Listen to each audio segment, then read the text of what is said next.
Ang storyang ito ay pinamagatang Kundiman by Julian. Simulan na natin ang kwento.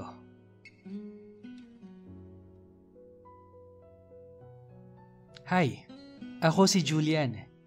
Lumaki akong inosente. Masyadong mabait, nerdy, at slim. Sa sobrang late bloomer ko nga, graduate ako ng elementary na hindi man lang ako marunong mag-jacks.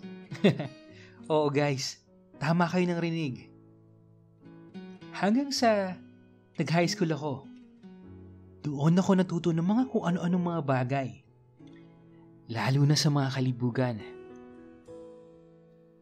Fourth year high school na ako nang matuto ako kung paano manligaw ng babae. At naging girlfriend ko siya. Siya si Diane. Matalino, mahinhin, maganda, at ganoon din ang kanyang boses. Madalas, ako lang nakakarinig nun dahil ayaw niyang kumanta sa maraming tao. Siya din ang naging first dance at first kiss ko during prom night. Sobrang dami kong natutunan sa kanya. At siya din ang first love ko. Kaya naman, hindi ko siya malilimutan. Sabi nga nila, you can forget all your experience sa first love mo. Lalo na kung siya ang unang beses mo sa madaming bagay. Sabay din kaming graduate ng high school noon. Summertime, nag-text sa akin si Diane.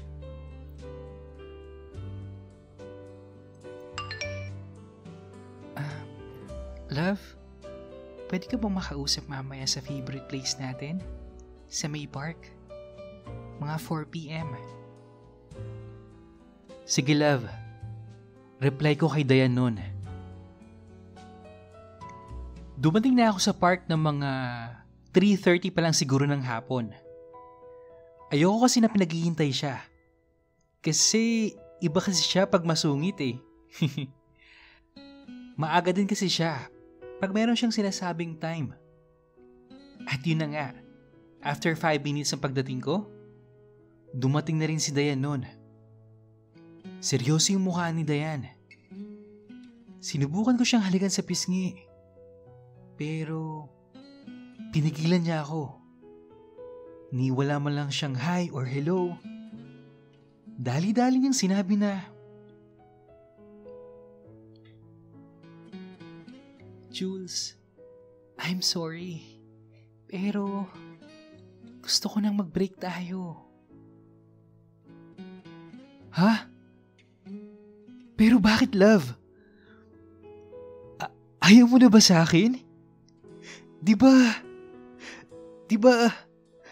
At hindi ko na nga natuloy yung mga sasabihin ko dahil tumulo na yung luha ko noon.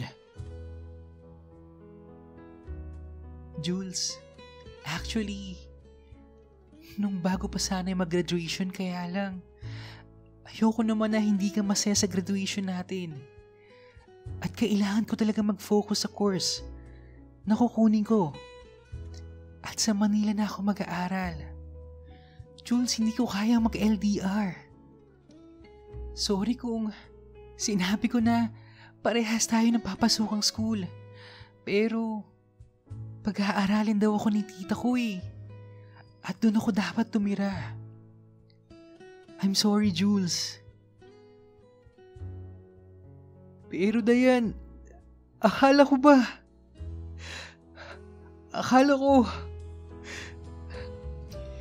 hindi na natuloy ang sasabihin ko nang tumakbo na si Diane papalayo sa akin. At hindi na nga ako naghabol. Tinanggap ko na lang ito. Kasi na-realize ko kung ako lang yung magtutuloy nito, masasaktan at masasaktan lang ako. Patuloy sa pagtulo ang mga luha ko. Nakala mo, ako yung babae sa amin. Ganun talaga siguro, no? Pag siya yung first mo sa lahat ng bagay, masakit at mahirap kalimutan. Lumipas ang ilang araw. Nabalitaan ng mga tropa ko na sina Carl, Julius at Gail ang nangyari sa amin ni Diane. Wala sana akong balak magkwento Kasi para akong nawalan ng gana sa mundo. Umiiyak at nagmumukmuk lang ako sa kwarto. Hanggang sa madalas nila akong ayain magdota para naman daw makalimot ako. Dota at pagbabasketball na naging libangan ko noon para makalimutan ko ang sakit na nararamdaman ko.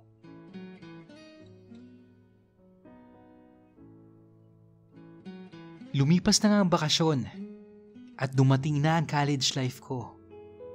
Civil engineering ang kinuha kong course kasi mahilig ako sa math at nasa family na din kasi namin ang pagiging engineer. Kaya yun na yung kinuha kong course. Masaya naman ang college life ko. Nagkaroon din ako ng mga bagong tropa. Si Ilex at si Kim. Bossing! Ako nga pala si Kim. Julian pare. Sabay tango ko kay Kim. Tol! Ako nga pala si Ilex. Sabay akbay sa amin ni Kim. Nakala mo, close na kami.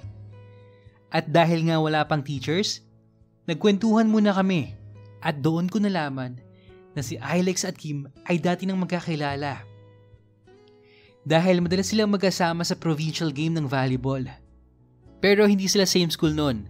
At dahil nga seatmates ko na sila, ayun, lagi nila akong sinasama. Pati nga yung sa pag-tryout o pag-training nila. Hanggang sa nagtagal, natuto na din ako mag-volleyball. Tapos, nakikitrain na din ako.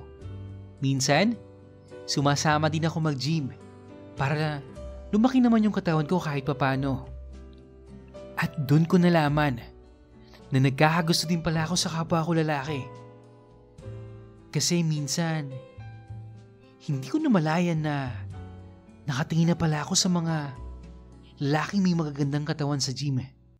At mas madalas, tumatayo pa nga yung junjun ko. Lalo na dun sa nag-a-assist sa aming lalaki.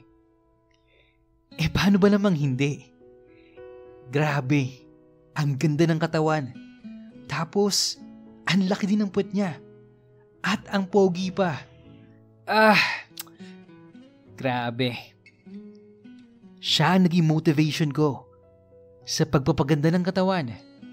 Kasi sa una, masakit naman talaga ang pagbubuhat. Pero, pag nakikita ko siya, lumalakas ako. At balang araw, gusto ko ding maging ganun ang katawan ko. Tinago ko yung pagiging bakla ko. Kasi, ayoko. At hindi ko patanggap ang sarili ko noon. Naisipan ko na lang mag-focus sa volleyball at pag-aaral. Ayan ang kwento ng buhay ko. Aral, bahay, tapos volleyball. Simpleng estudyante lang ako. Hanggang sa nagbago ang lahat. Dumating na nga yung ikalawang taon ko sa college. Nauso yung random clans, yung mga text-text pa nun. Meron akong sinalihan na clan. Open sa lahat ng provinces and cities. Pero ni minsan, hindi ko ginamit ang totoong pangalan ko. Ang codename ko nga nun Zinc. At doon ko nakilala si Kenji. Ang codename niya nun, Dark Knight. Taga Quezon City lang siya. Same age kami noon, mga 17 years old. Si Kenji lang ang madalas kong tinetext sa clan. Dahil sa ang sarap niyang kausap. Hanggang sa hindi ko namalayan na nagtatawagan na din kami. Halos araw-araw kami magkausap. At tumagal yun ng 2 buwan. At naging mag-friends din kami sa Facebook. Pero that time, parehas kaming isang picture pa lang napapost sa Facebook. Kung ilalarawan ko si Kenji, medyo chubby siya. Pogi. Tapos, nasa 5'10" ang height. Swimming ang hobby niya. At isa din siyang president sa isang organization sa isang sikat na NCAA school.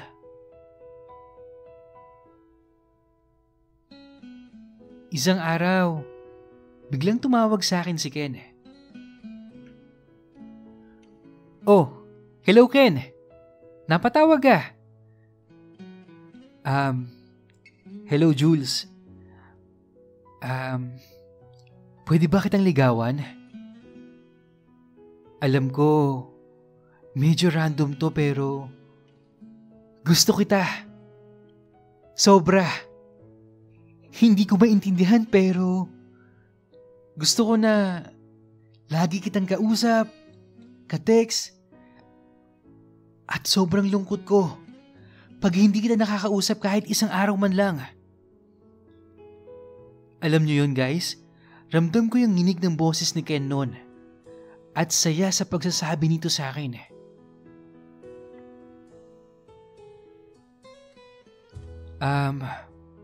Ken, ano kasi, hindi ko alam ang sasabihin ko sa kanya noon. Bigla ako natakot. Gusto ko din siya pero natatakot talaga ako sa mga sasabihin ng ibang tao. Natatakot ako na husgahan nila kapag nilaman nila yung totoong pagkatao ko. Tapos, baka layuan ako ng mga tropa ko at ng pamilya ko.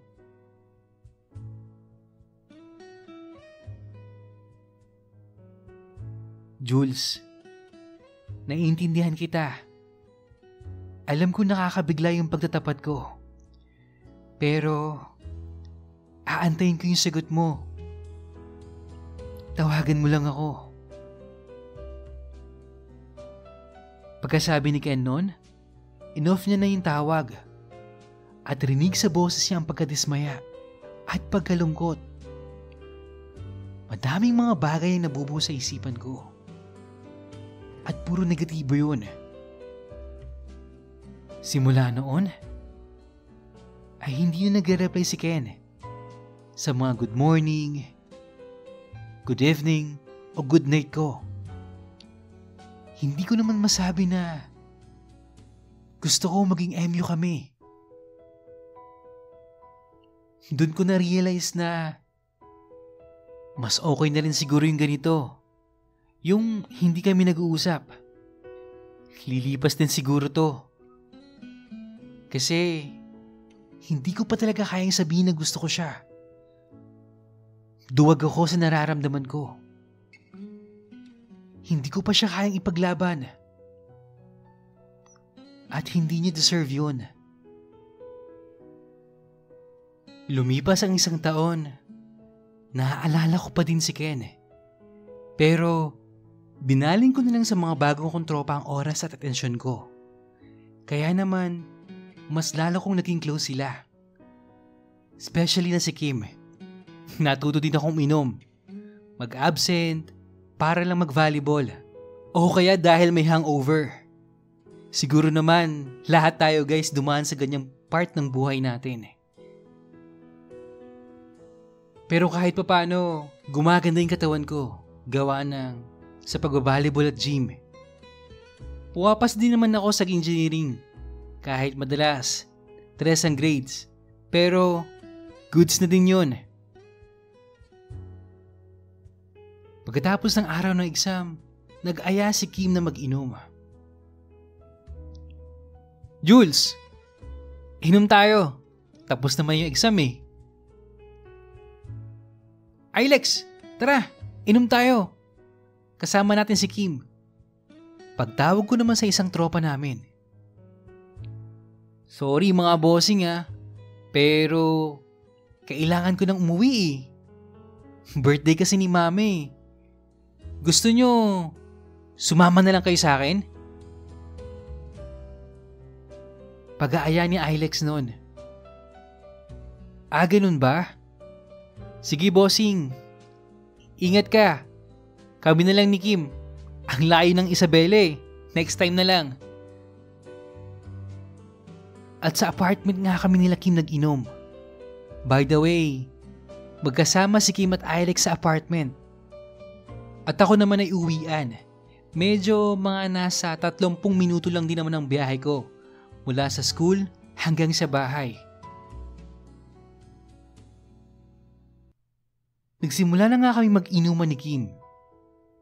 Naglabas siya ng MP Lights at isang pitchel ng juice at ng mga chicherya. Hanggang sa nagkwentuhan kami tungkol sa exam, sa volleyball, at bigla ring napunta kami sa ex ni Kim. 2 months ago kasi nung nag-break sila. Tapos biglang nagtanong si Kim, "Ikaw Jules, 3rd year na tayo pero hindi ko pa nakikita na nanliligaw ka. O nagka-girlfriend. O baka naman mahal mo pa yung ex mo." Hindi ko masagot yung tanong ni Kim. At nanahimik ako ng ilang minuto. "Sige na pare, wag mo na lang sagutin, baka umiyak ka pa eh." Pangaasar sa akin ni Kim noon. "Gago, bakit? Kagaya mo ba akong iyakin ha? Mahal ko pa kasi pre, hindi ko kaya na wala siya." Panggagaya ko sa kanya noong mga panahon na nakipag-break yung girlfriend niya sa kanya. Binato niya lang ako ng chips noon, sabay sabing, "Pero seryoso Jules, bakit nga ba? Bakit ba hanggang ngayon single ka pa?" Seryosong tanong sa akin ni Kim noon.